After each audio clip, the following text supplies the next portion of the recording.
I would have to say that Greg is very focused and very determined. Um, but he's that way in sports. He learns the rules and he gives 180% when he does something, especially if he really likes it.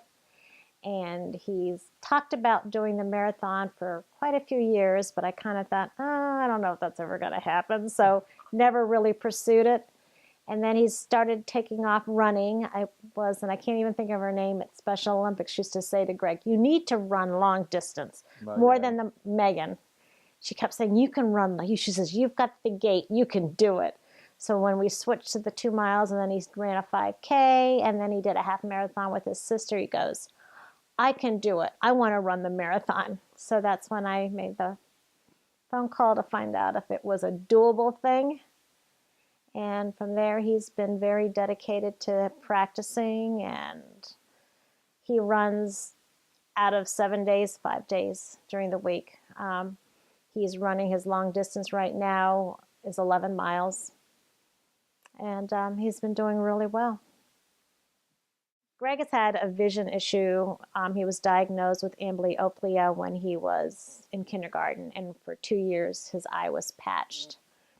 But every time the patch came off, his eye still would wander outward. And so after patching for 2+ years, the ophthalmologist at Children's said, we'll just monitor. So, and of course, it changes at Children's. And when he was, I want to say, oh my gosh, early 20s, he had an eye appointment there, and she was asking about what he's doing in his life, and this ophthalmologist, and I told him he was working and he'd be getting out of his program, and then hopefully he'll be able to work full time with this job. And so she says, well, he's going to need the surgery so that he will be accepted by society. And I told her, well, I don't do surgery for that reason because it's high risk, because you got to be put under and he's a high risk to be put under for anesthesia. And I asked for information about the surgery, and she said she was too busy and I needed to talk to the nurse, and we played telephone tag. And in June at the Harvard, where they did I guess it was the springtime, it was at the Summer Games for Special Olympics, they had an eye screening there.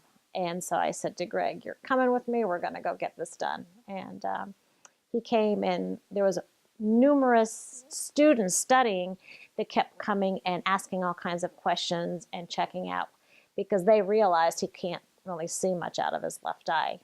And they brought the doctor over, and the doctor said to me that didn't anybody ever tell me, that if your eye continues to wander outward, the brain shuts down use of it and you eventually go blind. And that's what happened. So if he would have had the surgery when he was much younger, he wouldn't have lost as much vision.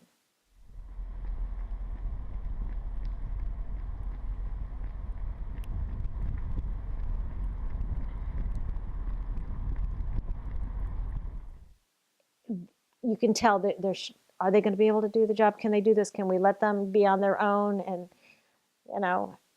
they always have to prove themselves. They're constantly trying to prove themselves. And I think he's proved that he can do many things, and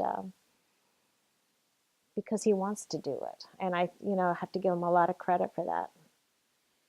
That's something that's part of his personality. That's what makes Greg kind of unique. And stubborn. You got to have that stubbornness in there too. He's good at hugs.